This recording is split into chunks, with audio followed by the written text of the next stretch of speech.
Nous sommes là pour écouter. Ton messager, tu l'as béni, tu l'as point. Que Seigneur mon Dieu, que ce matin, que nous soyons tous dans une seule pensée, unis ensemble devant toi, devant ta grâce, Amen. Amen. Gloire à Dieu. Bonjour à tous ce matin. Que Dios vous bendiga esta mañana. Hijo de Dios. Amen. J'apprends tout doucement. Nous sommes heureux ce matin parce que nous sommes autour de la parole de Dieu. J'aimerais vous dire que des milliers de foyers, d'églises et de familles ont trouvé la solution parce qu'ils ont pris des décisions à travers une réunion. Faites l'expérience. Prenez des décisions quand vous êtes en colère, vous allez voir les dégâts. Prenez des décisions quand vous êtes béni, vous allez voir le résultat.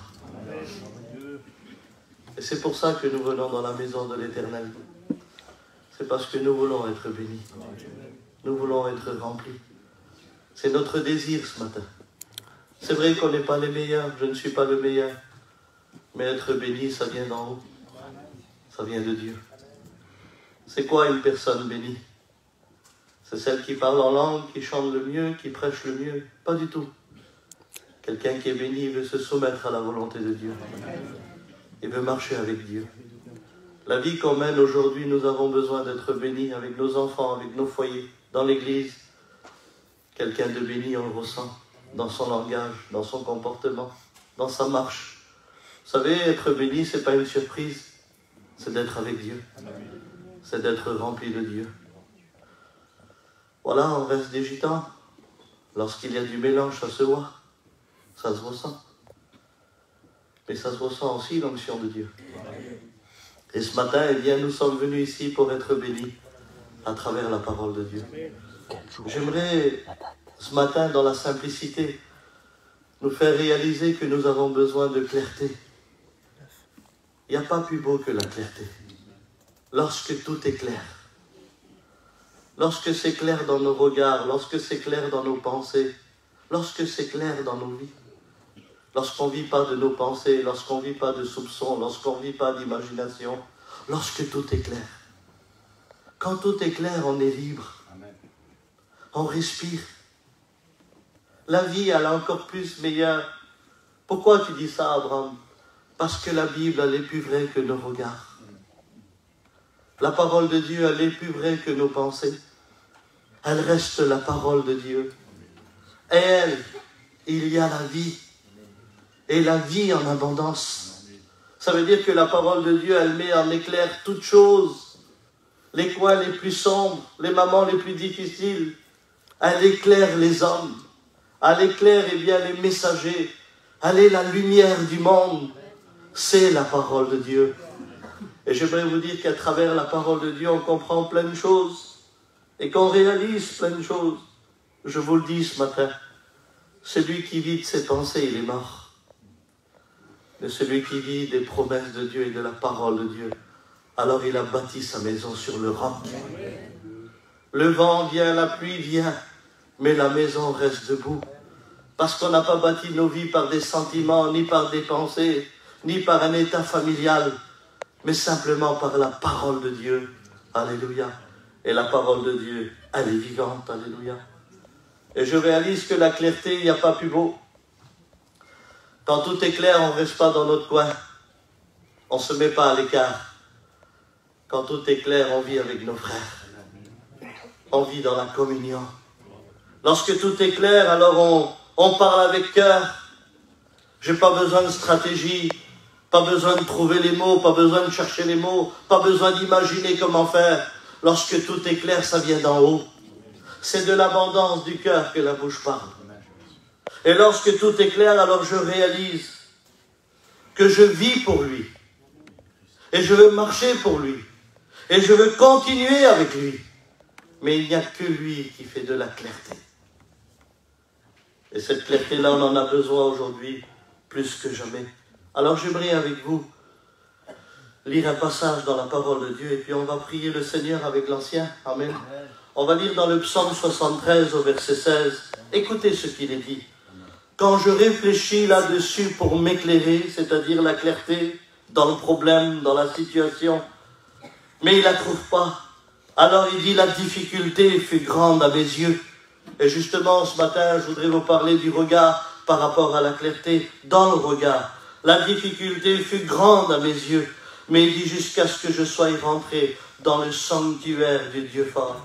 Il dit, quand je réfléchis là-dessus pour m'éclairer, la difficulté fut grande à mes yeux, mais il dit, jusqu'à ce que je sois rentré dans la maison de l'Éternel. On prie le Seigneur ensemble. Amen. Je demanderai à l'Église de prier avec nous, hein. On fait le front, fermer les yeux. Notre Père, nous voulons te rendre de grâce. Nous voulons te souhaiter, Seigneur, la bienvenue au milieu de nous, Seigneur. Car tu es celui, notre Dieu, dans cette soirée que nous mettons entre tes mains de réunion. Si, demande si ça le dérange pour que je tombe. Si, tu te fais si. Frère. Abraham, ça te dérange pas que je filme, hein? Ta parole est la vérité, car tu es la parole. Et ta parole ce matin va être annoncée avec l'esprit de vérité, Seigneur. Et ta parole ne reste pas savoir fait dans nos cœurs. Mais ce matin, elle va parler à chacun de nos cœurs qui sont venus écouter ta parole. Parce que ta parole est bonne à recevoir. Ta parole, elle nous dirige. Ta parole nous conseille. Ta parole nous ramène à la maison, Seigneur. Oui, notre Dieu, où est ton serviteur? Bénis-le, remplis-le de l'esprit, et que notre Dieu, chaque mot, chaque parole qui va prononcer de sa bouche vienne du ciel, et qu'elle rentre dans le cœur, dans le nom de Jésus. Amen. Gloire à Dieu. Est-ce qu'on peut dire Amen? Amen. Voilà le psaume d'Asaph, un membre de la chorale de David, un homme extraordinaire. Un homme où constamment, tous les jours de sa vie, il y a dans ses yeux l'œuvre de Dieu. Il est bien pour chanter, pour louer, pour adorer. Il connaît David, il sait que Dieu se sert de lui. Et tous les jours de sa vie, dans ses yeux, il y a l'œuvre de Dieu. Et tant que Asaph, il avait l'œuvre de Dieu dans son regard, son cœur restait en paix. Son cœur était en sécurité. Il avait un programme, c'était tous les jours l'œuvre de Dieu. Il avait un programme dans son foyer, c'était l'œuvre de Dieu. Et tant que ses yeux voyaient l'œuvre de Dieu, il n'avait pas besoin de se soucier, pas besoin de se tracasser, pas besoin de faire des angoisses ou de la dépression, mais il vivait constamment l'œuvre de Dieu. Et la Bible dit que le précieux trésor d'un homme, c'est son activité. La Bible dit qu'un homme fidèle est comblé de bénédictions. Et puis lui, c'est ce qu'il vivait. Il vivait aussi le verset d'Hétéronome 6. Tu aimeras le Seigneur ton Dieu de tout ton cœur, de toute ton âme et de toute ta pensée. Et tous les jours de sa vie, tant qu'il y avait l'œuvre de Dieu dans son regard, alors il ne savait pas ce que c'était d'être triste, de vivre un moment difficile, des moments compliqués. Il ne connaissait pas. Il sait une seule chose. C'est qu'il est là et il veut adorer, louer l'Éternel et il veut travailler pour lui. Et pendant un moment de sa vie, parce qu'on reste que des hommes et des femmes sur terre et qu'on n'est pas parfait et qu'on a aussi nos faiblesses, nos incapacités, pendant un moment de sa vie, Asaph, il va prendre son regard, il va le retirer de l'œuvre de Dieu et puis il va commencer à regarder les hommes méchants. Et quand il va retirer ses yeux eh bien, de l'œuvre de Dieu, il va dire « Les méchants prospèrent, ils sont heureux même jusqu'à dans leur mort, ils ne souffrent pas. » Imaginez-vous, qu'est-ce qui va se passer dans la vie d'Asaph au moment où il retire ses yeux de l'œuvre de Dieu? Il va commencer à parler comme les gens du dehors. Et quand il va voir sur son foyer, il va dire « Quand je réfléchis », quelque chose qu'il ne faisait pas avant. Tant qu'il voyait sur l'œuvre de Dieu, il ne savait pas ce que c'est réfléchir, il vivait par la foi. Mais parce qu'il a retiré ses yeux de l'œuvre de Dieu, il a commencé à réfléchir. Et quand on réfléchit, c'est le seul signe qu'on n'a pas la solution. Quand on réfléchit, on rentre dans un labyrinthe. Et dans un labyrinthe, on a un seul désir, c'est la porte d'échappatoire. Et parfois, dans nos pensées, on est dans un labyrinthe et on fait souvent de fois le même tour. On revient toujours au même point parce qu'on n'a pas la solution. Et c'est ce qu'Asa vivait. Il dit, quand je réfléchis là-dessus, sur ma situation, c'est-à-dire, j'ai pas la solution. Il est dans un labyrinthe. Il veut la porte d'échappatoire. Mais j'en bénis Dieu. Jésus a dit dans Jean 10, je suis la porte. Il aurait pu dire, je suis le rubis en tant qu'enfant de Dieu, en tant que fils de Dieu. Mais qu'est-ce qu'on va faire avec un rubis dans un labyrinthe? Il aurait pu dire, je suis le lingot d'or. Mais qu'est-ce qu'on va faire avec un lingot d'or dans un labyrinthe? Écoutez, Jésus, il est pour chaque situation. Si tu as faim, il est du pain. Si tu as soif, il est de l'eau. Si tu es dans un labyrinthe, il est la porte. Amen. Il est bien la situation. Il est la solution à chaque situation. Et là, il dit, quand je réfléchis là-dessus pour m'éclairer, la difficulté fut grande à mes yeux. Et là, la difficulté, elle va venir parce que ses yeux ne sont plus sur l'œuvre de Dieu. Elles sont sur les gens du monde. Elles sont sur son foyer. Il n'arrive plus à contrôler. Il n'arrive plus à cadrer les choses. Et puis, ce qui a béni mon cœur, c'est que il ne parle pas de difficultés physiques, comme si de pousser ou de soulever quelque chose. Mais il parle de difficultés dans le regard. Puis je pense à la maman qui prie pour son garçon, qu'elle y met tout son cœur, et que ses yeux voient à 2 heures du matin son fils morceau rentrer dans le terrain. Et lorsqu'elle voit son fils, eh bien, elle voit la difficulté, et elle perd courage par rapport à la prière. Elle perd courage par rapport à ce que Dieu peut faire, parce que ses yeux, eh bien, ils ont vu la difficulté. Je pense au papa qui prie pour son foyer, qui prie pour sa famille, et lorsque ses yeux voient le contraire, ils voient cette difficulté parfois qui envahit nos cœurs, qui envahit nos vies, qui paralyse la foi en nous, parce qu'on n'aime pas le difficile. On n'aime pas une région difficile, on n'aime pas un travail difficile, on n'aime pas un foyer difficile, on n'aime pas des personnes difficiles, on fuit le difficile. Et lorsque tout est difficile devant nous, alors on ne sait plus comment faire. C'est pour ça que la Bible dit, si ton œil est en mauvais état, il dit alors tout ton corps est dans les ténèbres. Et quand il parle de ténèbres, il ne parle pas du diable et des démons qui nous entourent. On n'est pas dans la démonologie ici. Mais quand il parle de ténèbres, il parle de moments de tristesse, de moments de découragement, des moments où on n'a plus de force pour avancer. Et ça, c'est toujours par rapport au regard. Lorsqu'il n'y a plus de clarté, lorsqu'il n'y a plus de réalité, lorsqu'on vit de nos pensées, lorsqu'on vit de ce qu'on voit. Et parfois, alors on est dans les ténèbres. On dirait qu'on est dans un coin sombre et qu'on ne pourra plus s'en sortir. Ça, par rapport à ce qu'on a vu. Mais il dit, si ton œil est en bon état, il dit alors tout ton corps est éclairé de la clarté.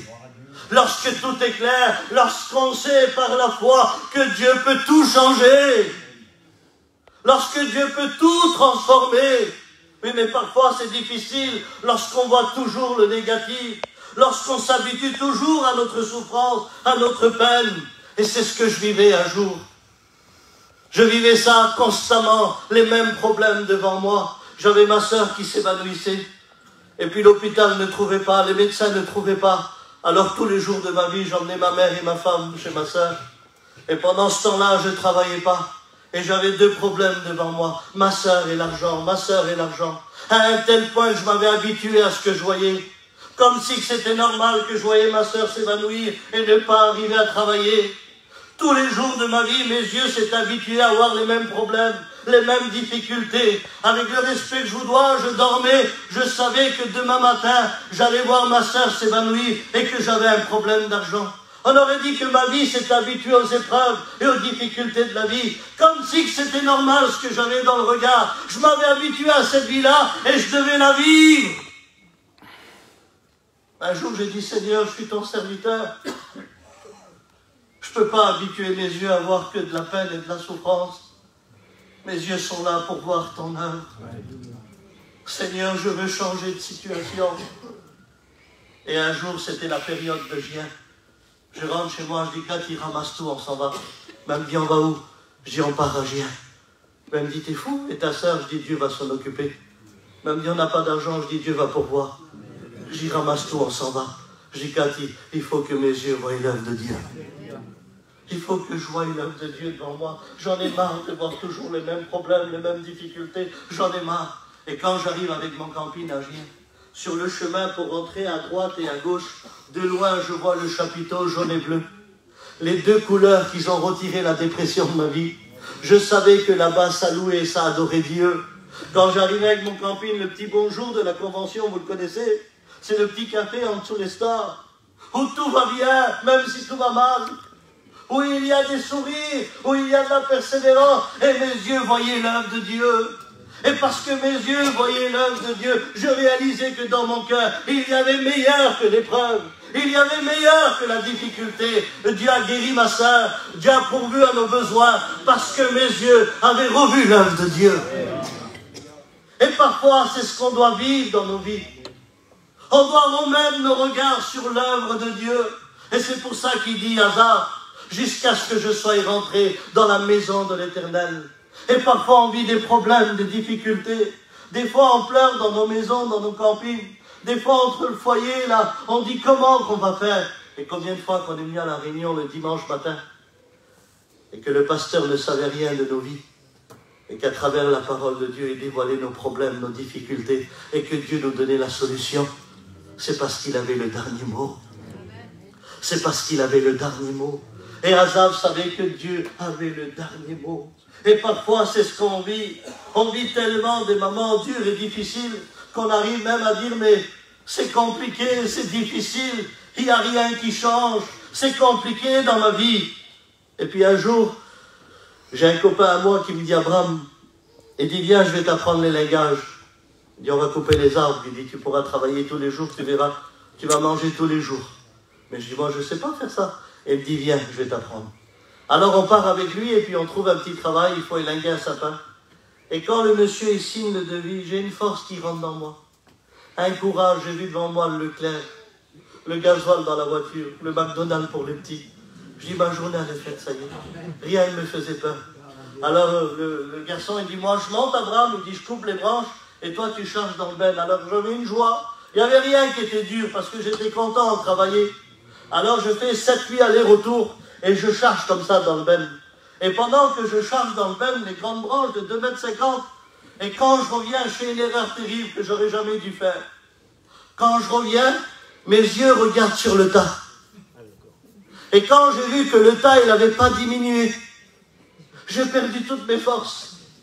J'étais découragé. J'ai dit, c'est pas possible, les 7-8 allers-retours là, c'était inutile. Mais tout ça parce que mes yeux ont vu le tas. Si j'aurais pas vu le tas, j'aurais continué les allers-retours. Mais parce que je l'ai vu. Parce que mon regard a vu que rien n'a changé, que rien n'a diminué. Alors je dis, garçon, il me dit quoi? Je dis, arrête de couper. Mais il me dit, pourquoi? Je dis, je t'en supplie, arrête. Et lui, il comprend pas. Mais moi, j'avais compris dans mon cœur qu'est-ce qu'il fallait faire. Il fallait que mes yeux voient qu'est-ce que je fais. Ça doit porter du fruit, ça doit avoir de la valeur. Alors j'ai refait 7-8 allers-retours. Et quand je suis revenu, j'ai vu que le tas avait diminué à mes yeux. Et ça m'a redonné du courage, ça m'a redonné des forces. Écoute, ce matin, tu es là et tu vois que rien ne change chez toi. Que rien ne bouge. On dirait que tout est paralysé. On dirait que tu es toujours à la même situation. Eh bien, Dieu va permettre ce matin que les choses s'arrêtent. Pour que tu puisses voir que ta prière a de la valeur. Que ta personne ici, ça a de la valeur. Et que tu puisses voir que les choses peuvent changer. Et ça, c'est la réalité. Parce que Dieu est amour. Parce que Dieu ne peut pas mettre de côté toutes les décisions que tu as prises en lui. Dieu ne peut pas négliger ta petite prière, ta larme que tu verses. J'aimerais te dire quelque chose, ça a de la valeur aux yeux de Dieu. Oui, il est capable d'arrêter les choses. Alors peut-être que ce matin, tu vas me dire, Abraham, je sais que Dieu voit nos vies. Je sais que Dieu regarde nos maisons. Je sais que Dieu voit ce qu'on vit. Mais tu penses que Dieu voit ce qu'il y a dans mes yeux? Tu penses que Dieu comprend ce que j'éprouve à travers mon regard? Tu penses que Dieu réalise tout ce que je vis à travers mon regard? Celui qui a planté l'oreille n'écouterait-il pas? Celui qui a planté l'œil ne verrait-il pas? Qu'est-ce qu'il est écrit dans Isaïe 41 au verset 10? Il dit, ne crains rien, car je suis avec toi. Ne promène pas des regards inquiets, car je suis dans Dieu. C'est bien. Asaph dit difficulté, Dieu encore plus profond, il dit inquiet. Parce qu'il sait qu'à travers la difficulté, on est inquiet. Il sait que tu es un papa inquiet, une maman inquiet. Il sait que tu as un foyer inquiet, tu t'inquiètes de tout et de rien. Il y a de l'inquiétude dans le cœur de ton mari, dans le cœur de ta femme. Il y a de l'inquiétude dans ton foyer. Qu'est-ce que dit la parole de Dieu? L'inquiétude dans le cœur de l'homme? Là-bas. Là-bas. Mais une bonne parole le réjouit. Et j'ai vu que l'inquiétude, quand elle vient, elle est là pour nous abattre. Alors moi, je croyais que le mot abattre, c'était ça, tu vois, tu joues la battue, là. Eh bien, dans les langages, c'est pas ça. Je vais vous dire c'est quoi abattu dans les langages. Parce que je l'ai appris aussi. Quand on a fait le sapin, le monsieur en face, il nous a appelés. Il a dit, vous allez venir chez moi après. Alors on va chez lui. Et quand on va chez lui, il nous dit, voilà, je voudrais abattre le cerisier. Alors je demande au garçon, je dis, qu'est-ce qu'il veut? Ben, il dit, Abraham, je t'explique, et je vais vous expliquer aussi aujourd'hui. Il dit, couper les branches, c'est linguer. Couper le côté, c'est un rideau. Couper en haut, c'est le rétrécir. Mais il dit, là, Abraham, ils veulent l'abattre. C'est-à-dire, le beau cerisier que tu vois, Abraham, dans 15 minutes, il n'existe plus. Va me chercher les tronçonneuses. J'ai dit, tu n'as pas retiré le beau cerisier dans le jardin? Il dit, Abraham, c'est pas moi, c'est le monsieur qui veut. Je vais chercher les tronçonneuses, il met l'échelle et il tronçonne par le haut. Et quand il tronçonne par le haut, je vois devant moi les morceaux tomber. Des morceaux essentiels, morceau par morceau, morceau par morceau. Et 15 minutes après, il n'a resté que la souche. Il a pu exister, le cerisier. Et j'ai compris quelque chose, frères et sœurs. Quand l'inquiétude, elle vient dans nos cœurs, elle ne vient pas élinguer. Elle ne vient pas faire des rideaux. Elle ne vient pas rétrécir, non. Elle vient abattre et elle commence par le haut. Elle commence par là. Et elle transcende des sentiments. Elle t'enlève la prière. Elle t'enlève le pardon. Elle t'enlève l'amour des âmes, elle t'enlève l'amour de tes frères, et ça transcende tous les jours. Tu sens perdre des morceaux essentiels dans ta vie, tu te laisses tronçonner jour et nuit. Tu es là et puis tu es pris par des pensées terribles. Il y a encore le monde qui revient, il y a encore la haine qui revient, il y a l'amertume qui revient, et tu sens que l'essentiel est tronçonné jusqu'à arriver dans la gorge. On n'a plus de force de dire Amen, Alléluia. J'ai cité un verset il y a 1 minute. Sur 300, on a dit 2 Amen. Quand j'ai dit ne crains rien, on aurait dû tous crier Amen. Mais on n'arrive plus, ça transcende ici. On ne veut plus parler à personne, on ne veut plus expliquer à personne, on veut tout garder pour nous. Jusqu'à ça transcende ici, une boule d'angoisse. Ça nous enlève l'appétit, ça nous enlève le sommeil. Jusqu'à tronçonner dans les jambes. Aujourd'hui, s'il n'y a pas un programme de mis à l'église, tu ne viens plus. Tu n'as plus de joie de venir dans la maison de l'Éternel. On dirait que pour toi, c'est toujours les mêmes personnes, les mêmes prédicateurs, les mêmes cantiques, les mêmes témoignages. Et on dirait qu'on en a marre de la routine. Mais quelle routine qu'il y a? Nous sommes dans la maison de Dieu. Il dit, je ne cesse de vous répéter les mêmes choses, car elles sont salutaires pour vous, dit l'apôtre Paul. Mais ce matin, même si tu écoutes la tronçonneuse, c'est Dieu qui a le dernier mot. Amen. C'est Dieu qui a le dernier mot. Asaph le savait, et la parole de Dieu aussi. L'inquiétude dans le cœur de l'homme là-bas, mais une bonne parole le réjouit. Oui, c'est la parole de Dieu qui a le dernier mot. Alléluia. Qui a le dernier mot. Alléluia. Et parfois on est là et on dit, mais je vois rien. On dirait que ma prière n'est pas écoutée. On dirait que le ciel est fermé. On dirait que c'est devenu une habitude de vie ce que je vis parce que je ne vois plus rien. Je ne vois plus rien dans ma vie, je ne vois plus rien dans mon foyer. Et puis, c'est l'histoire d'un chrétien qui priait et qui ne voyait pas la main de Dieu agir. Et pendant un moment, il a douté. Il ne savait plus comment faire. Et un soir, il passe devant la chambre de ses enfants. Et quand il passe devant la chambre de ses enfants, il a vu que ses enfants se sont endormis sans mettre la couette sur eux et sans éteindre la lumière. Alors qu'est-ce qu'il a fait en tant que père? Il est rentré dans la chambre. Il a mis la couette sur ses enfants, et il a éteint la lumière, et il est sorti de la chambre. Et quand il est sorti, Dieu lui a parlé. Et il lui a dit, est-ce que tes enfants t'ont vu mettre la couette sur eux? Et lui, il dit, non, Seigneur, parce qu'ils dormaient. Et il dit, pourtant, tu l'as fait? Il dit, oui, Seigneur, je l'ai fait. Est-ce que tes enfants t'ont vu éteindre la lumière? Non, Seigneur, parce qu'ils dormaient. Et il dit, pourtant, tu l'as fait? Il dit, oui, Seigneur, je l'ai fait. Il dit, je fais des choses pour toi, mais tu ne les vois pas. Oui, il fait des choses pour nous. Amen, amen. Il fait des choses pour nous. Même si des fois on ne le voit pas. Il fait des choses pour nous. Et ça, c'est la réalité de la vie. Il met de la clarté dans nos regards. Il met de la clarté dans nos pensées. Il nous fait réaliser qui il est plus que jamais aujourd'hui. Nous avons besoin que nos yeux, que notre regard reste sur l'œuvre de Dieu. Sur la parole de Dieu. Sur ce que Dieu fait. Même si des fois on ne voit rien, mais on le comprend que même le silence de Dieu est une réponse pour nous. Amen. Dieu œuvre, alléluia. Dieu œuvre, la Bible dit que son œil parcourt la terre. Et il n'y a pas un foyer qui est négligé de Dieu. Il n'y a pas une personne qui est négligée de Dieu. Nous sommes vus par Dieu. Restons toujours sur le regard.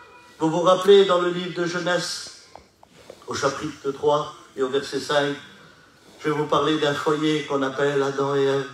Merveilleux foyer, Seigneur. Imaginez-vous la grâce de ce foyer. Il écoutait Dieu comme je vous parle ce matin. Ils se levaient le matin, Dieu leur parlait. L'après-midi, Dieu leur parlait. Avant de dormir, Dieu leur parlait. Imaginez-vous aujourd'hui, nous, on écoute la parole de Dieu, on écoute des cantiques, on écoute des témoignages. Puis il y en a qui écoutent Dieu dans leur cœur, parce que nous sommes le temple du Saint-Esprit et que Dieu nous parle. Mais quelle grâce lorsque Dieu nous parle. Imaginez-vous ce foyer, la douceur des réunions, la douceur de la compréhension lorsque Dieu a parlé. Et un matin, Dieu va parler, il va dire « Adam ». Donc il répond « Oui, Éternel ». Il dit « Tu vois ?» Donc les yeux, il n'a pas dit « T'entends ?» Il dit « Tu vois les arbres qui sont là ?» Il dit « Oui ». Il dit, tu pourras en manger tous les jours. Il dit, par contre, tu vois l'arbre qui est là-bas au milieu du jardin? Regardez la précision de Dieu, l'amour de Dieu. Et il dit, t'iras pas, car le jour où tu mangeras, tu mourras. Et là, je vois un Dieu protecteur, un Dieu Père, qui dit, ici tu peux y aller, et ici n'y va pas. C'est pas le Dieu qui dit, Abraham, t'es un homme, tu dois deviner où c'est que l'ennemi t'a tendu un piège. T'es intelligent, vous croyez que Dieu va parler comme ça? Il est un Dieu Père. Et un Dieu Père, qu'est-ce qu'il dit? Ici, mon fils, vas-y, mais là, n'y va pas. Maintenant, qu'est-ce que Adam et Ève doivent faire? C'est d'aller là où Dieu a permis et de manger les fruits, puisque c'est Dieu qui a parlé. Mais il va y avoir un silence. Un silence qui me rappelle le silence de nos réunions, parce que le jardin d'Éden revient ce matin. Et Dieu nous parle comme il a parlé à ce foyer. Et de la même manière, il nous met en garde et il nous dit qu'est-ce qu'on doit faire. Le jardin d'Éden est revenu ce matin au milieu de nous. Parce que Dieu va nous parler de la même manière. Quelle est la décision que nous allons prendre? Dieu est amour et il veut nous prévenir de certaines choses. Il veut nous prévenir comme il a prévenu ce foyer. Et là, ce silence-là, il est là. Et puis le silence vient de Ève. La femme sage bâtit sa maison. Et l'insensé la renverse. Parce qu'elle ne comprend pas toujours ce que Dieu veut de son foyer. Et à l'instant où Dieu a parlé, elle a décidé ce matin-là de ne pas écouter Dieu. De ne pas obéir à Dieu. Elle sait ce que Dieu a dit. Il y en a qui se contentent de ce que Dieu a dit, comme l'appelé au ministère. Et des fois, l'appelé au ministère, tout lui réussit dans le monde. Il vient à la réunion, il est content parce qu'il est toujours appelé. Mais si tu refuses tous les jours, mon petit frère, ça va être compliqué. Il faudra faire un choix un jour. Il y en a qui sont contents parce que ça les rappelle que Dieu dit encore, je t'appelle pour me servir, je t'appelle pour me servir. Et elle, là, elle est là, elle sait ce que Dieu a dit, mais le silence est là. Et puis regardez ce qu'elle va faire comme Asaph. Elle va détourner son regard de ce que Dieu a permis. Et elle va commencer à regarder ce que Dieu a interdit. Et la Bible dit que nous sommes tous amorcés par notre propre convoitise. Et quand elle a vu l'arbre qu'elle ne devait pas aller, elle a commencé à faire 1 pas, 2 pas, n'y va pas elle, 3 pas, 4 pas, elle avance, n'y va pas elle, Dieu a dit non, et elle y va quand même. Elle n'y va pas, Dieu a dit non, Dieu a dit non, Dieu a dit non, et elle y va. Et quand elle arrive devant le serpent, c'est elle qui parle. Elle dit, Dieu a dit qu'on ne doit pas manger. Ça ne sert à rien que tu répètes ce que Dieu a dit. Ça n'a pas de valeur quand tu ne mets pas en pratique. Tu pourras répéter ni les versets de la parole de Dieu. Si ce n'est pas mis en pratique, ça ne sert à rien. Tu es perdante. Ça ne sert à rien de dire ce que Dieu t'a dit. Tu as désobéi. Maintenant que tu as désobéi, tu vas voir le serpent, comment il va te séduire en 2 secondes. Et là, le serpent va parler et dit, ah bon? Dieu a réellement dit? Mais non, il dit, mange, vos yeux vont s'ouvrir et vous allez connaître le bien et le mal. Et quand il a dit ça, le serpent, c'est la Bible qui le dit, elle vit que l'arbre était beau à la vue et agréable à manger. Pourquoi qu'elle n'a pas vu ça sur ce que Dieu a permis? Vous avez vu aujourd'hui sur les réseaux sociaux? Vous avez vu aujourd'hui dans nos familles, dans notre entourage, ce qu'on voit? On voit plus de gens courir à ce que Dieu a interdit, de s'approcher à ce que Dieu permet. On le voit même aujourd'hui. Des milliers d'années après, on le voit. Et là, le diable l'a séduit, elle a pris le fruit, elle en a donné à son mari, et le péché est rentré dans le foyer, dans le monde.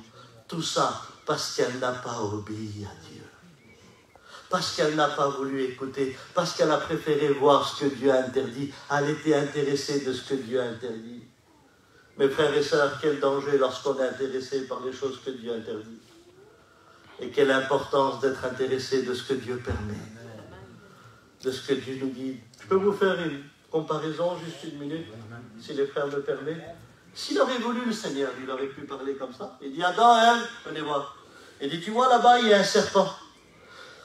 C'était mon ange, c'était Lucifer, porteur de lumière. Il était dans le ciel, il chantait pour moi. Il était parmi les grands. Un jour, l'orgueil est rentré dans son cœur. Il a voulu être au-dessus de moi. Il a voulu s'asseoir sur le trône, il a voulu gouverner. J'ai vu l'orgueil dans son cœur. Je l'ai jeté du ciel. Et quand il est sorti du ciel, il a pris des anges, il en a fait des démons. Et parce qu'il en a fait des démons, maintenant il a juré la perte des hommes. Adam et Ève, n'y allez pas, vous allez perdre. Il aurait pu expliquer tout ça, le Seigneur. Mais tellement qu'il est doux, tellement qu'il est amour, il dit, n'y va pas, ça suffit. Pourquoi tu nous dis ça, Abraham? Parce qu'on dirait aujourd'hui qu'il faut tout expliquer pour ne pas y aller. On doit tout expliquer, de Genèse à Apocalypse. Vous croyez qu'on doit tout expliquer pour ne pas y aller? Dieu dit non, c'est non. Oui, mais dans Timothée, qu'est-ce que tu parles de Timothée? Dieu a dit non. Oui, mais dans 1 Corinthiens, Paul, mais qu'est-ce que tu parles d'1 Corinthiens? Dieu dit non. On n'a pas besoin de tout décrire, tout expliquer. Dieu a dit non. Et quand il dit non, c'est non. Et quand il dit vas-y, vas-y. Amen. C'est clair avec Dieu. C'est pour ça qu'il ne faut pas faire de commentaires dans nos cœurs. Faites attention. Vous avez vu ce qui se passe en ce moment? Vous avez vu, vous entendez, vous voyez ceux qui partent vers des religions pernicieuses, là où il n'y a plus de doctrine, là où il n'y a plus de fondement, parce qu'ils font des commentaires dans leur cœur. Parce qu'ils se disent pourquoi Dieu nous interdit, pourquoi Dieu ne nous laisse pas. Obéissons à Dieu tout simplement. Amen. Portons les regards sur ce qu'il nous permet. Portons nos regards sur ce qu'il nous permet. Alléluia. Il faut s'intéresser de ce que Dieu nous dit. Alléluia. Je vous pose la question. Si Adam et Ève, ils auraient été vers les arbres où Dieu leur a permis, est-ce qu'ils auraient péché? Non. C'est pour ça que dans Hébreux 12:2, il est dit, ayez les regards fixés sur Jésus. Amen. Ayez les regards fixés sur Jésus. Et quand j'ai les yeux fixés sur quelque chose, Ce qui est à droite, ça ne m'intéresse pas. Ce qui est à gauche, ça ne m'intéresse pas. Parce que je fixe. Et quand tu fixes quelque chose, tu l'admires. Et moi, quand j'étais papou, il y a 3 ans, j'étais papou à 38 ans, un vrai homme. Ma petite fille sublime, imaginez-vous. Je l'ai pris dans les bras, ma petite fille, la fille de ma fille. Je ne l'ai pas regardée, je l'ai redonnée. Je l'ai pris dans mes bras, je l'ai fixée. Et plus que je la fixais, je disais, elle a les yeux de ma fille. Elle a les joues de son père. Elle a le visage de sa mère.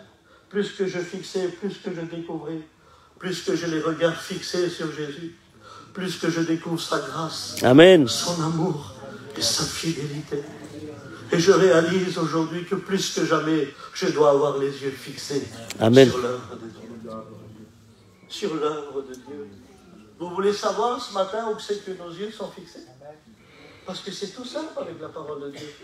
Regardez, je vais poser la question à mon frère qui est là. Il est devant moi. Frère, toi tu me regardes. Mes yeux regardent où? Donc tu le vois, toi, que mes yeux regardent en haut. T'es d'accord? Si je regarde en haut, est-ce que je peux te dire ce qu'il y a en bas? Impossible. Est-ce que je peux te dire ce qu'il y a à droite ou à gauche ou derrière moi? Si mes yeux regardent en haut, je peux te parler que du haut. Il y a des dalles belges, il y a des jointures, il y a une clim, il y a des lumières. Pardon, je ne peux pas vous expliquer autre chose de ce que mes yeux voient. Si je regarde le haut, je peux vous parler que du haut. Je regarde encore les lumières, les dalles marron, alors. Je regarde les micros. Et plus que je regarde le haut, plus que je vous parle du haut. Je ne peux pas vous expliquer ce qu'il y a autour de moi, parce que mes yeux ne le voient pas. Mes yeux regardent en haut, je peux vous expliquer que le haut. Puis regardez, il ne faut pas grand-chose pour détériorer une vie. Quelques millimètres. Moi qui regardais en haut, j'ai abaissé mon regard. Et maintenant, je regarde sur vous. Alors, pardon, avant je regardais en haut, je parlais du haut. Maintenant, je regarde sur vous, je vais parler de vous. Pardon, t'as un pull noir, t'as une chemise noire, t'as un blouson bleu, t'as une veste bleue. Pardon, puisque c'est mes yeux qui le voyaient. Avant, je regardais le haut, je parlais du haut. Je regarde sur vous, je vais parler de vous. Vous voulez savoir où c'est que vos yeux sont fixés? Écoutez-vous parler.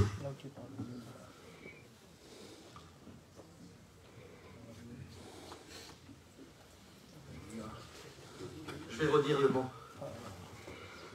Vous voulez savoir où c'est que nos yeux sont fixés?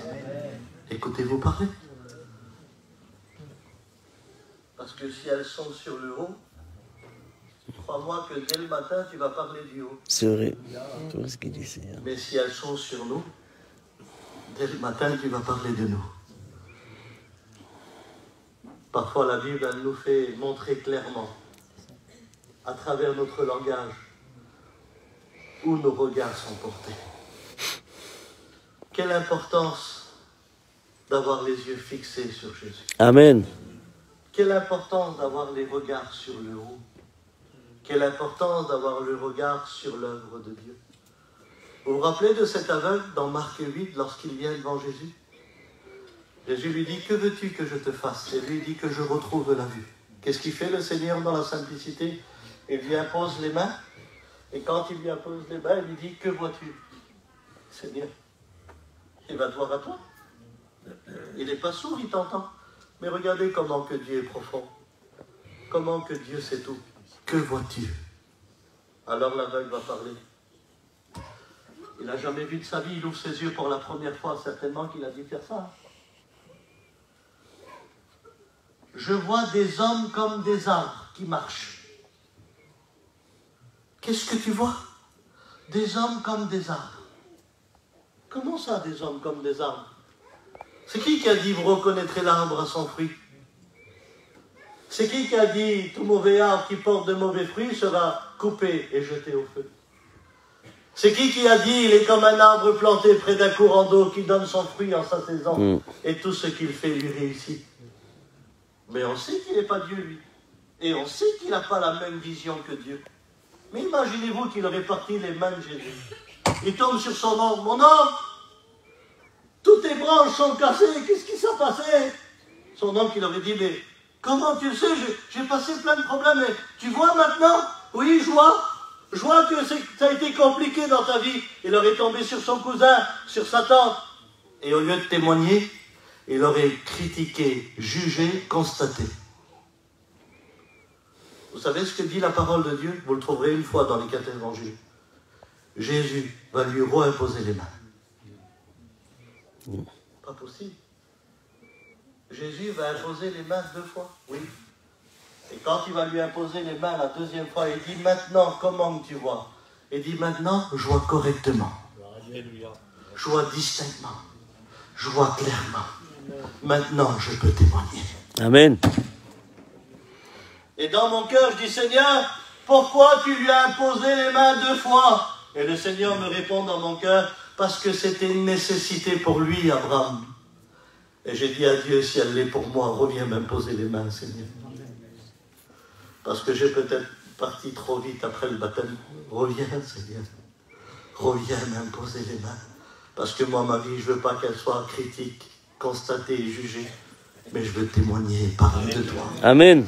Reviens, Seigneur. Reviens, Seigneur. Reviens, Seigneur. Reviens. Reviens m'imposer les mains, Seigneur. Je t'en supplie. Et quelle réalité, Seigneur. Jésus, je loue ton nom. Quelle réalité lorsqu'il ouvre nos yeux, alléluia. Lorsqu'il nous fait comprendre, alléluia. Eh bien, j'ai plus les regards sur le ciel. J'en ai terminé avec vous. Et puis, qu'est-ce qu'elle fait, ma tête? Ben, elle va se détériorer, donc elle va descendre. Et maintenant, vu qu'elle ne regarde plus le ciel et qu'on a terminé avec les gens, ben maintenant, je regarde par terre. Et si je regarde par terre, je regarde les choses de la terre.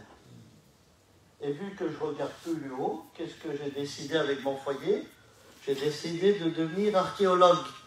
Vous ne savez pas ce que c'est un archéologue? Il gratte la terre pour chercher du sonakai. Et moi, j'ai décidé d'être archéologue puisque je ne vois plus le ciel, je vois que les choses de la terre. Alors, je vais devenir archéologue. Je vais chercher les régions de travail. Les régions où je n'aurai pas de réunion pendant 10 mois, 11 mois. Je vais chercher les régions où il n'y a plus de prière. Je vais sortir mon fils de la guitare, ma fille de la chorale, mon gendre aussi qui était diacre. Et on va être explorateur. Et on va être aussi archéologue. Et ma femme aussi est archéologue. Elle veut du Chopard aussi. Donc elle connaît aussi les régions de travail. Et elle dit aussi, on est bien là-bas, on mange des petites pizzas, mais c'est pas que des pizzas, ma femme, qu'on doit manger. C'est l'œuvre de Dieu. C'est pas grave si on est persécuté, c'est pas grave si on pleure. On ne doit pas être des archéologues, mais des adorateurs. Et puis parfois, eh bien, je m'attache tellement aux choses de la terre. Écoutez, il faut que je vous dise quelque chose. On ne peut pas rester avec un silence. Si tu portes des rubis et des diamants, et que tes yeux voient le ciel, ça n'embête pas Dieu. Mais si pour avoir tout ce qu'on a aujourd'hui pour regarder la terre, alors Dieu n'est plus d'accord. Il n'est plus d'accord. Et comme je suis devenu un archéologue, je me suis attaché aux choses de la terre. Et qu'est-ce que dit la parole de Dieu? Ne vous amassez pas des trésors sur la terre, là où la roue et la pelle viennent, mais amassez-vous des trésors dans le ciel, Amen. là où le voleur ne vient pas. Oui, mais il dit, ne vous conformez pas au siècle présent, mais tellement que j'ai vu la terre, la colonne vertébrale, elle s'est conformée aux choses du monde. Même si je voudrais relever ma tête, je ne peux pas, je suis courbé. Je suis courbé à chercher les choses de la terre. Je suis courbé à chercher les régions de travail. Je suis courbé à chercher tous les trésors de la terre. Et puis j'ai conformé ma vie à ces choses-là. J'y passe toute ma vie à ces choses-là. À un tel point que je ne peux plus me redresser. Vous vous rappelez la femme courbée depuis 18 ans? Combien de lévites et de sacrificateurs qu'elle croisait dans sa vie? Et pourtant, ça ne l'a pas redressée. Croyez-moi que parfois, ce n'est pas les hommes de Dieu qui redressent nos vies, mais c'est Dieu lui-même. Amen. Quand elle vit Jésus, dit la parole de Dieu, quand elle vit Jésus, dit la parole de Dieu, elle se redressa. Ça a dû craquer dans la colonne vertébrale au bout de 18 ans courbée. Imaginez-vous, elle connaissait tous les chemins, tous les pierres, elle connaissait les chemins par cœur parce qu'elle était courbée. Et quand elle vit Jésus, ça a craqué, crac. Et là, elle a vu Jésus devant elle. Elle a été redressée. Alléluia. J'écoute des prières en ce moment dans les réunions. Fais descendre ta gloire. Fais descendre ton feu. Manifeste-toi. J'ai envie de dire ce matin, fais craquer des colonnes vertébrales. Fais craquer des colonnes vertébrales. Fais craquer des colonnes vertébrales, Seigneur. Je t'en supplie. Redresse-nous, redresse-nous. Amen, amen. Il dit pas, relevez votre tête, car votre délivrance est proche. Amen, amen. Il aurait pu dire, priez, jeûnez. Il dit pas, relevez votre tête, car votre délivrance est proche. Quand je lève mes yeux vers les montagnes, d'où me vient le secours? Le secours me vient de l'Éternel. Cherchez premièrement le royaume des cieux et sa justice, et tout vous sera donné par-dessus tout. Quand je tourne mes regards vers l'Éternel, mon visage est rayonnant de joie. Parce que ça vient d'en haut. L'Église et l'Esprit dit, viens Seigneur. L'Église et l'Esprit dit, viens.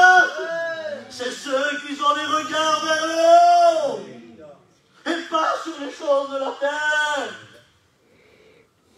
Relevez votre tête. Relevez votre tête. Assez avec les affaires de la vie. Il revient bientôt. Amen. Il revient nous chercher. Et puis parfois, je vous le promets, parce que j'ai que maintenu sa tête. Je bénis Dieu, ceux qui maintiennent notre tête. Mais quand il n'y aura plus les hommes, ça sera quoi? La tête, elle va redescendre. Pourquoi tu nous dis ça, Abraham? Vous vous rappelez de Démas? C'était qui son pasteur à Démas? L'apôtre Paul, 5 ministères, 9 dons. Vous imaginez l'apôtre Paul, une église à Bordeaux ou à Coutras? Combien? 700 000 membres? 800 000 membres? 5 ministères, 9 dons? À un tel point que lui, Paul, témoigne, Démas vous salue, il est avec moi. Démas vous salue, il est avec moi. Démas vous salue, il est à la réunion. Et puis un jour, il marque, Démas m'a abandonné. Pas possible, Paul. Pourquoi? Par amour du siècle présent. Comment Paul explique? Abraham, c'est simple. Son corps, il était avec moi à la réunion, mais ses yeux étaient sur le monde.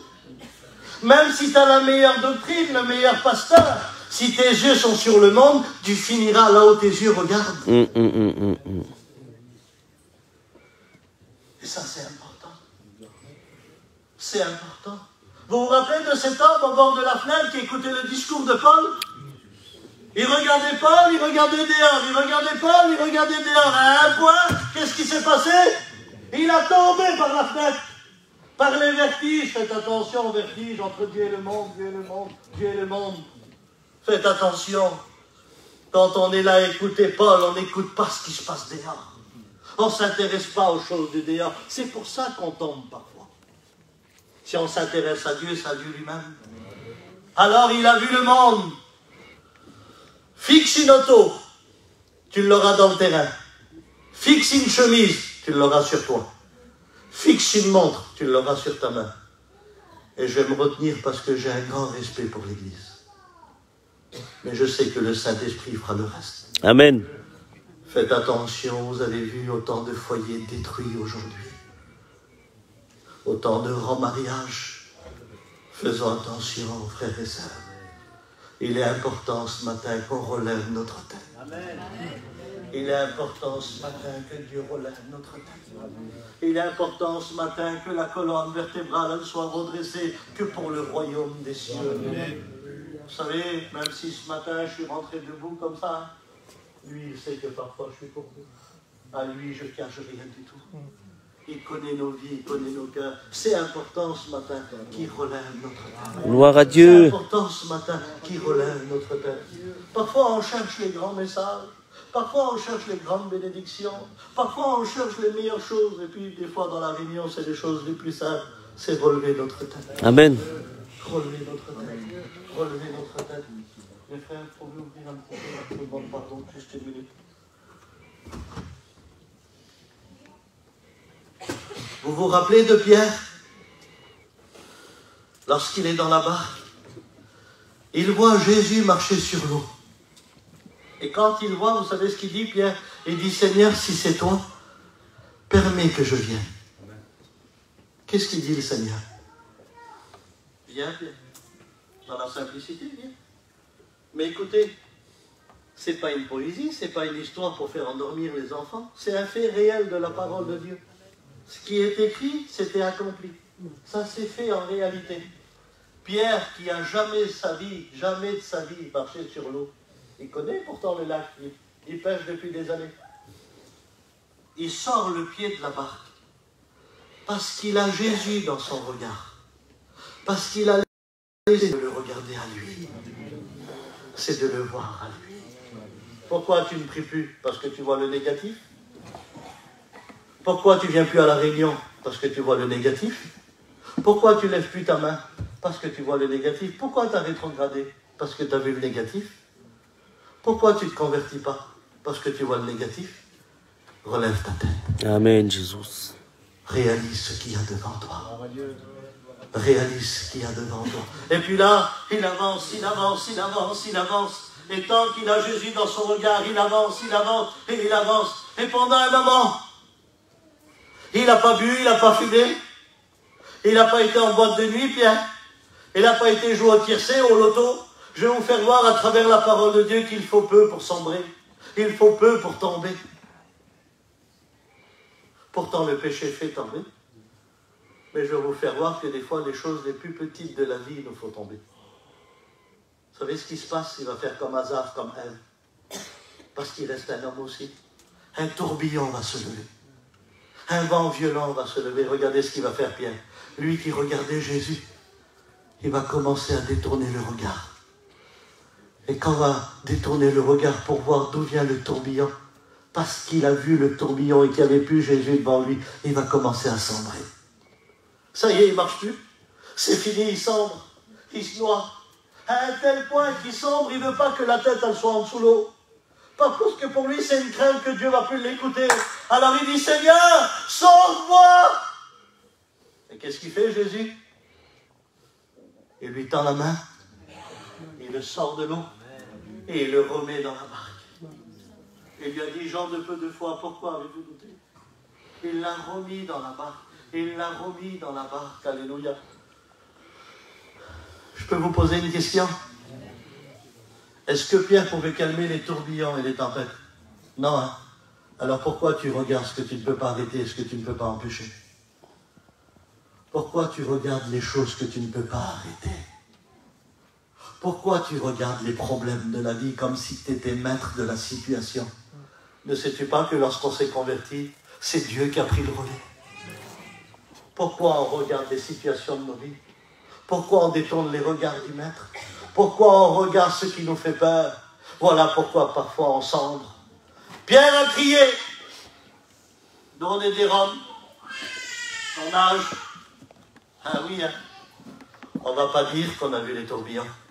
On va dire que tout va bien. Alors on nage avec le foyer. Ça va? Tout va bien.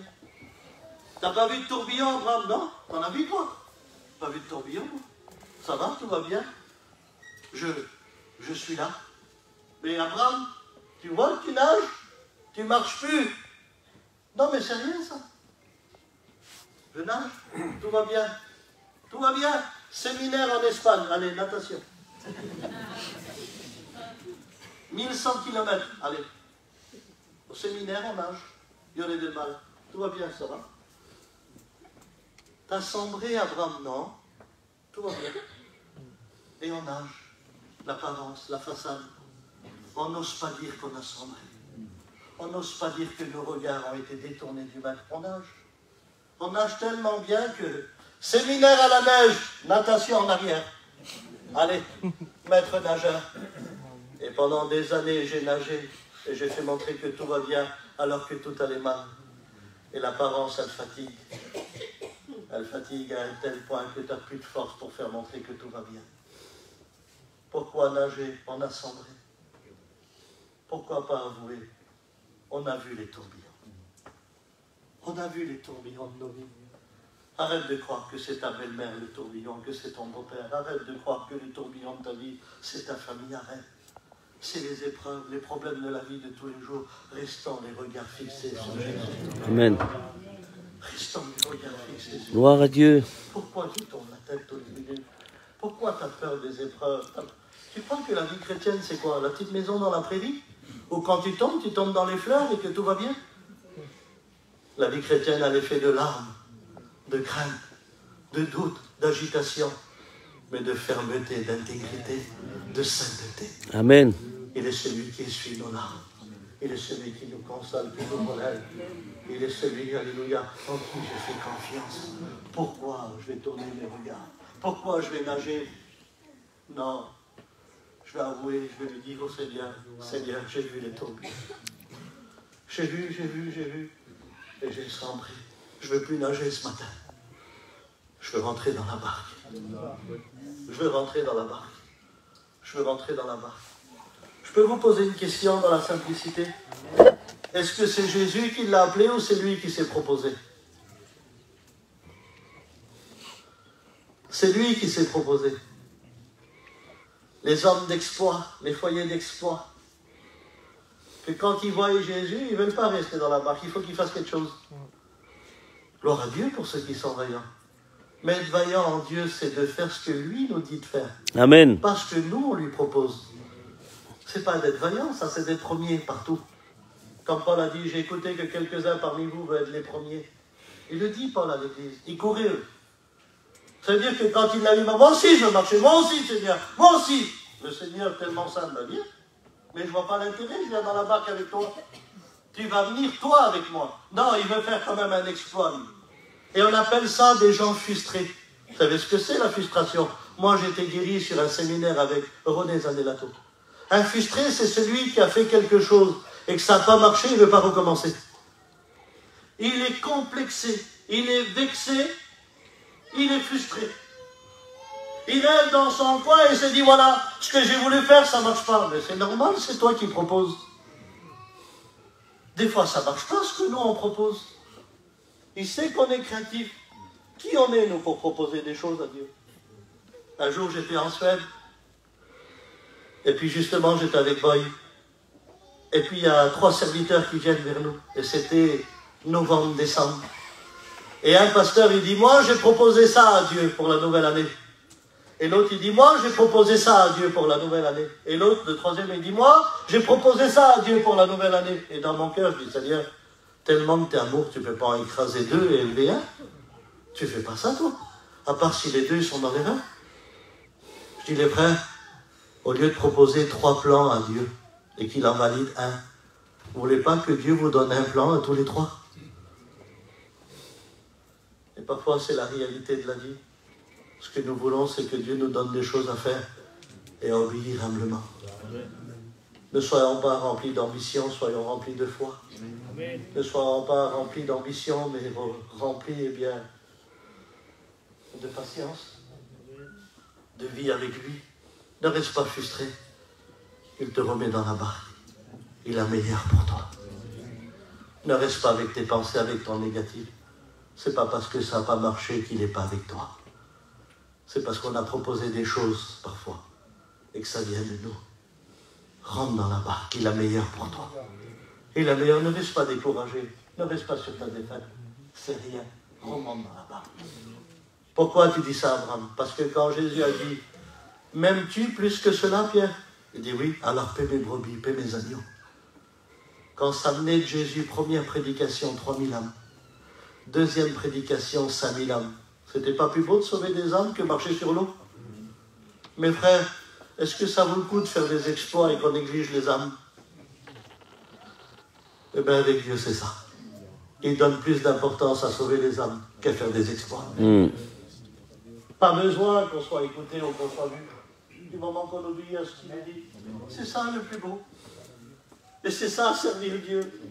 Et parfois, quand on est frustré, c'est compliqué. Vous vous rappelez d'Étienne dans Acte 7, verset 55? Regardez-moi. Je m'excuse auprès des anciens. J'ai une bouteille d'eau pour prêcher. Il y a des mouchoirs. J'ai une estrade en bois. J'ai du travertin. Tout à l'heure, je prends mon train à 2 heures. J'arrive à Montparnasse, Paris. On va manger chez le pasteur après. Maman Padou, la réunion pas tranquille. Quelle beauté. Le samedi, dimanche. Je Je retourne ce soir voir mon petit foyer. Regardez la beauté de la Réunion. Étienne, après la Réunion, il meurt. Tu vas venir demain avec moi faire une réunion si on meurt après la Réunion. Demain, tu vas venir. Fuis, Étienne! Non, non. Je prêche la parole de Dieu. Ils vont me lapider! Après la Réunion, c'est pas les Amen, c'est pas les Alléluia, c'est pas les mains levées, c'est des morceaux de rocher que tu vas prendre dans la tête. Fuis! Non, non. Je prêche la parole de Dieu. Amen. Tiens, ne reste pas là, tu meurs après la Réunion, c'est pas grave. Je prêche la parole de Dieu. Rempli de l'esprit. Dès que la Réunion termine, il se prend la première pierre dans la tête, dans le dos, dans les pierres. Tout le monde attendait qu'il arrêtait de prêcher pour lui jeter les pierres, pour le lapider. Imaginez-vous, pendant qu'il prend les pierres, pendant qu'il prend les coups, il a été sonné, il a été frappé, il était là, rempli d'amour. Imaginez-vous si Étienne, il aurait vu sur celui qui lui a jeté la pierre. Quelle haine! Il aurait dû prendre une pierre aussi, et puis l'acheter aussi. Mais vous savez ce que dit la parole de Dieu? Pendant qu'il prenait les pierres, il leva les yeux au ciel. Il vit le ciel s'ouvrir. Il vit Jésus à la droite du Père se lever de son trône, ouvrir les bras pour l'accueillir pendant qu'il prend les pierres. Il voit Jésus debout, parce qu'il a les yeux sur le ciel. Tellement que dans son regard, il y a le Maître. Il est capable de dire, Seigneur, ne leur impute pas ce péché, mais pardonne-les. Ah oui, quand on a les yeux sur le ciel, on est capable de pardonner nos pires ennemis. Il y a combien de temps que tu te lèves avec tes ennemis devant toi? Il y a combien de temps que tu vis avec tes ennemis devant toi? Il y a combien de temps que tu te rappelles ce qu'on t'a fait, ce qu'on t'a dit? Il y a combien de temps que tu vis avec ton passé qui détruit ton avenir? Il y a combien de temps que tu as fui ta région, tu as fui ton église? Tu es venu te réfugier pour ne plus voir les mêmes choses. C'est pas fuir qui compte pour Dieu. C'est lever ses regards. C'est lever ses regards. Seigneur éternel, c'est pas possible. C'est les choses les plus simples qui t'appartiennent. Oui, Abraham, relève ta tête. Relève ton regard. C'est ça alors. Avant, moi je croyais qu'une femme de Dieu, c'est celle qui venait au culte, qui ne loupait pas une réunion.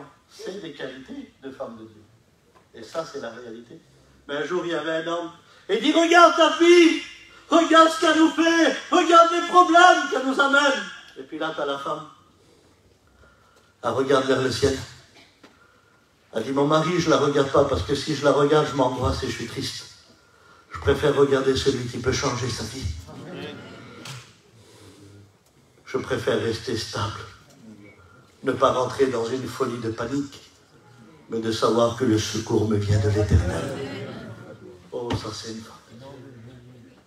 Oh, c'est une femme de Dieu.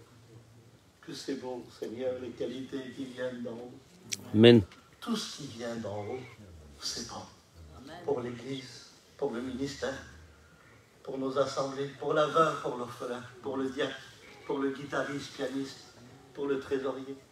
Seigneur, pour l'engager, l'étudiant, le candidat, le serviteur, tout ce qui vient d'en haut. Il dit, cherchez et attachez-vous aux choses d'en haut. Ô Christ est assis à la droite du Père. Quelle beauté, alléluia. Quelle beauté lorsqu'on cherche les choses d'en haut. Quelle simplicité. Un petit morceau du haut comble une vie ici-bas sur la terre. Je ne sais pas vous, frères et sœurs.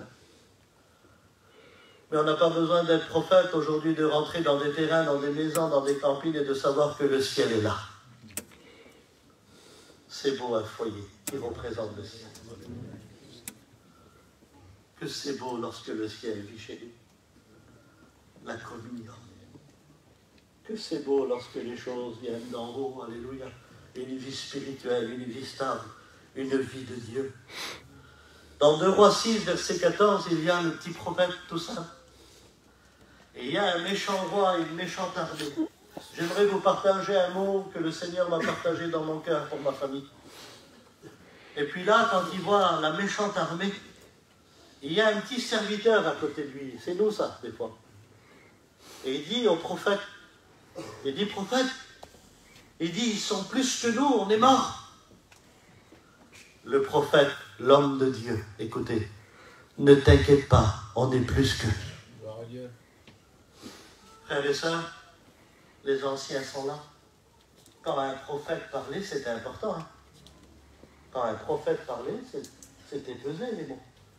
Ne t'inquiète pas, on est plus que.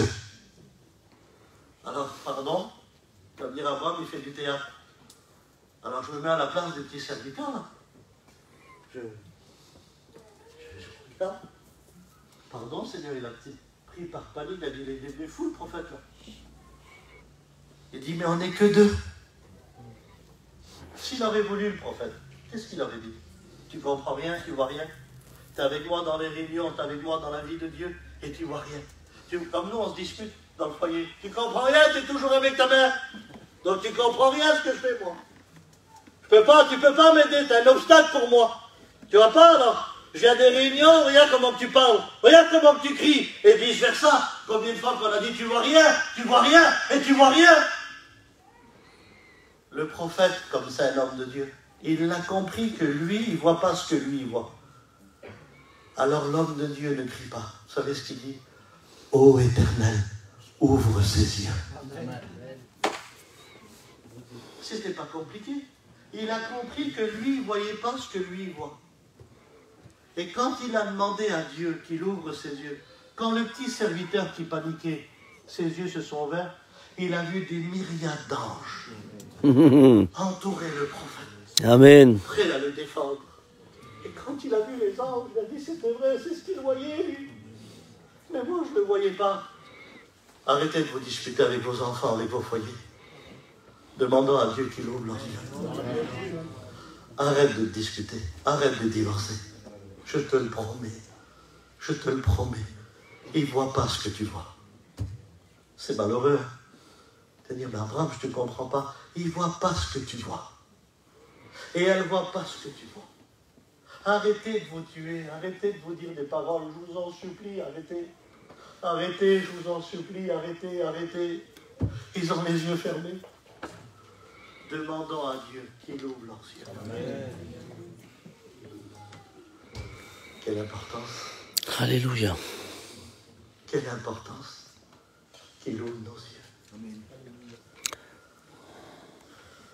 Je me suis renseigné qu'un véritable berger, pas dans la Bible, le vrai berger qu'il y a dans les montagnes, quand une brebis a s'égare, c'est pas parce qu'elle n'aime plus le berger ou le troupeau. Nous, on a toujours pensé ça. La brebis égarée qui en a marre. Ben, quand tu te renseignes, c'est pas ça. En réalité, quand ils arrivent sur les verts pâturages, sur les endroits où le berger doit savoir que les bêtes ne viennent pas, les bêtes féroces pour les dévorer, mais il y a une chose qu'il ne peut pas remarquer, le berger. C'est les petits insectes. Et pendant que la brebis est au repos, c'est comme ça, hein, frères et sœurs, renseignez-vous. Les insectes se posent sur les yeux. Et en 1 minute, ils donnent des conjonctivites à la brebis. Ça veut dire 1 minute de repos, conjonctivite. Et quand la conjonctivite vient, on a soigné nos enfants, nous. Les yeux, ils sont collés, tu ne peux plus les ouvrir. C'est collé comme de la colle glue. C'est impossible d'ouvrir les yeux. Alors qu'est-ce qu'elle fait, la brebis, quand le berger lui parle? Elle se lève. Donc elle a l'apparence de celle qui écoute. Elle suit le troupeau. Personne ne voit qu'elle est aveugle. Personne ne le voit. Elle marche. Mais quand il va tourner à gauche, qu'est-ce qu'elle fait, elle? Parce qu'elle ne voit rien. Elle va aller tout droit. Et tout droit, elle tombe dans le fossé. Et une fois rentré, le berger, il compte ses brebis, il voit qu'il en manque une. Et lui, il sait pourquoi il en manque une. Pas parce qu'elle en a eu marre. Alors il prend de l'huile avec lui. Pas que pour la tête, je me suis renseigné. Frères et sœurs, je vous demande pardon. Dans la simplicité, on est une famille. Faisons attention, on se repose. Pardon. Il faut faire attention, certains repos nous ramènent la conjonctivite. On ne peut pas se reposer où on veut. On ne peut pas se reposer comme on veut, nous. Faites attention, les conjonctivites, c'est dangereux. On va venir à l'église. On va venir en mission. On va venir à la convention, mais quand il faudra tourner à gauche, ça sera compliqué. Quand il faudra tourner à droite, ça sera compliqué. La conjonctivite, elle s'est installée. Faites attention à certains repos.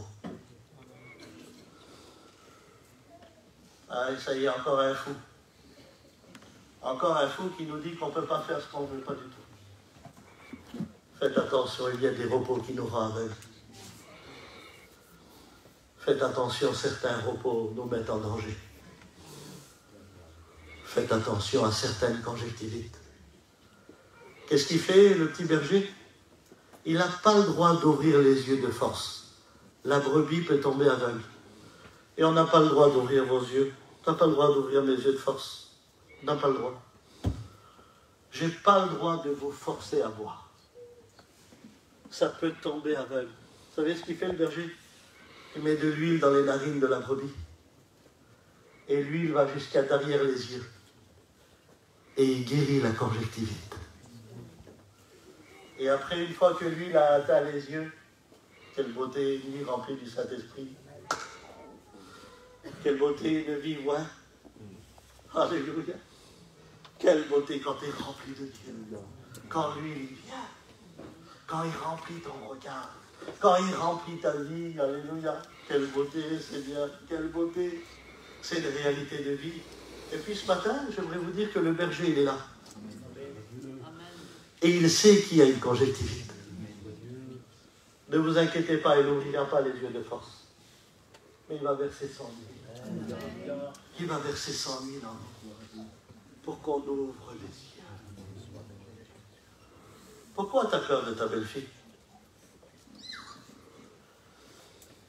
Tu as peur de perdre celui que tu as choumé pendant des années, que tu as gâté? C'est quoi cette crainte qui est venue étouffer la foi que tu as? Arrête. Tu vas faire plus de dégâts qu'autre chose. Relève ta tête. Amen. Fais-y confiance. Fais-y confiance. Et il agira. Je termine par un verset de la parole de Dieu. Je vous demande pardon. On va prier le Seigneur. Écoutez ce qu'il est dit. Luc 4, verset 20. Ensuite, il roula le livre, le remit au serviteur, et il s'assit. Et tous ceux qui se trouvaient dans la synagogue avaient les yeux fixés sur Jésus. Alors je vous explique la scène. Jésus est dans la synagogue, il ouvre le rouleau d'Isaïe, il le lit, il roule, il le donne au serviteur, il le range, Jésus s'assoit. Personne part de la rivière. C'est étonnant, normalement ils doivent partir. Personne part. Rentrez chez vous, ça y est, la réunion elle est terminée. Normalement, ils auraient dû sortir et dire quel message, quel homme de Dieu. Tu peux le ramener mercredi, va chez nous, je t'en supplie, pour qu'il mange. Maman, quelle profondeur le message. Quel homme! Non. Personne ne bouge de la synagogue. Tout le monde les regarde sur lui. Mais rentrez chez vous, le message, il a été prêché. Ça y est. Et ce jour-là, ils ne veulent pas bouger. Pourquoi ils ne veulent pas bouger? Parce que ce jour-là, ils ne sont pas venus que pour le message. Ils sont venus aussi pour le messager. Pourquoi tu dis ça, Abraham? Parce que dans ma famille, quand on leur fait des missions, et qu'on appelle des hommes de Dieu, eh bien, pendant samedi, dimanche, ils viennent pour le message, mais lundi matin, ils ne sont plus pour le messager. Ça veut dire que leurs yeux, c'est des gyrophares lundi matin. Où que c'est que je vais vendre, où que c'est que je vais acheter, où que c'est que je vais bâtir, où que c'est que je vais construire, où que c'est que je vais voyager. Ils sont tellement des gyrophares que mardi à la réunion, ils ont des vertiges. Assieds-toi, mon frère, assieds-toi, repose-toi. On vit un grand danger aujourd'hui. Il semblerait qu'on vient pour le message, mais plus pour le messager. Aujourd'hui, on est frappé par certains messages. Aujourd'hui, on admire certains messages. Mais où il est l'important si j'écoute un message et qu'il ne me donne pas à regarder le messager? Vous vous rappelez de Jean-Baptiste? Bien sûr qu'on se rappelle. Qui ne se rappelle pas de Jean-Baptiste? On aimait passer une heure en sa présence. Il est petit, le messager, là. 1 heure dans le désert, à voir un homme manger des sauterelles avec du miel, habillé de poils de chameau. Mais qui va rester 1 heure là-bas? Mais par le message, par l'onction, à un tel point parce qu'il est humble. Arrivé un moment quand Christ vient, vous savez ce qu'il dit au peuple? Pourtant c'était lui le aimé. Il n'était pas encore connu, Jésus. Jésus, il n'était pas encore connu. Mais regardez le cœur humble. Il dit, voici. Pourquoi tu dis ça à Jean-Baptiste? Ne regardez plus à moi. C'est lui maintenant. Écoutez, si nos messages ne poussent pas le peuple à le regarder à lui, je ne vois pas pourquoi qu'on prêche. Regarde-moi moi, regarde-moi moi, regarde-moi moi. Mais on va aller où comme ça? Je vous en supplie que nos témoignages et nos messages, comme Jean-Baptiste, nous poussent à dire voici. Amen. Il est là. Amen. Voici l'agneau de Dieu qui ôte le péché du monde. Voici l'agneau. Faut pas tomber dans le piège de Saül, je vous en supplie. Les frères et sœurs, je vous parle comme ma famille. Dieu lui dit, Saül, dès que tu rentres dans le village, tu tues tout. Tout, que rien ne reste. Et puis, il va avec le peuple, et c'est le peuple l'explorateur. Alors, je respecte le peuple, mais on doit obéir à Dieu. C'est Dieu qui l'a dit. Vous savez ce qu'il dit le peuple? Dit Saül, et moi. Tu crois que ça ne va pas plaire à Dieu, ça? On ne va pas les tuer quand même. On ne va pas les tuer, ça va plaire à Dieu. Et lui, il écoute le peuple. Pourtant Dieu a parlé. Mais il préfère obéir aux hommes qu'à Dieu. C'était dans sa nature de plaire aux hommes. C'était son objectif de plaire au peuple. Alors le peuple, qu'est-ce qu'il a fait? Il l'a fait rouler. On ne va pas les tuer. Oui, vous avez raison. Oui, Dieu va aimer ça. Oui, je connais Dieu, moi. Oui, il va aimer. Il rentre à la maison. Le prophète arrive. Quelle beauté, l'homme de Dieu. Alors, Saül, comment ça s'est passé? Très bien. J'ai exécuté tout ce que Dieu a dit derrière les bêlements de la brebis. Qu'est-ce que j'écoute? C'est quoi ça? Ben, c'est le peuple qui a voulu que je garde ça, mais Dieu t'a dit de tuer! Dieu t'a dit de pas garder!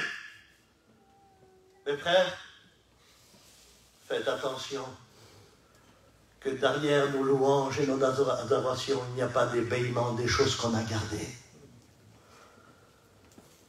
Faites attention qu'il n'y a pas des bêlements encore dans nos cœurs. Il fallait qu'on les tue, et Dieu nous l'a dit de le faire. Ne gardons pas des choses parce que ça plaît dans nos foyers, que ça plaît dans nos familles. Obéissons à Dieu. Ne gardons pas des bêlements. Nous mettons nos vies en danger. Si Dieu l'a dit, on doit le faire. Ne gardez pas certains bêlements.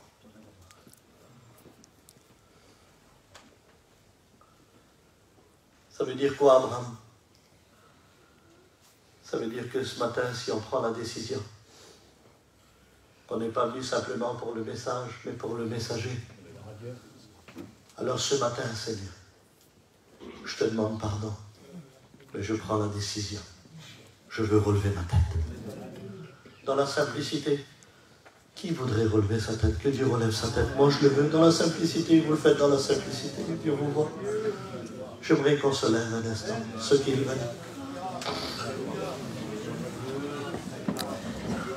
Je vais vous laisser. Bonne soirée à tous, bonne journée à tous. Et que Dieu vous bénisse et à bientôt.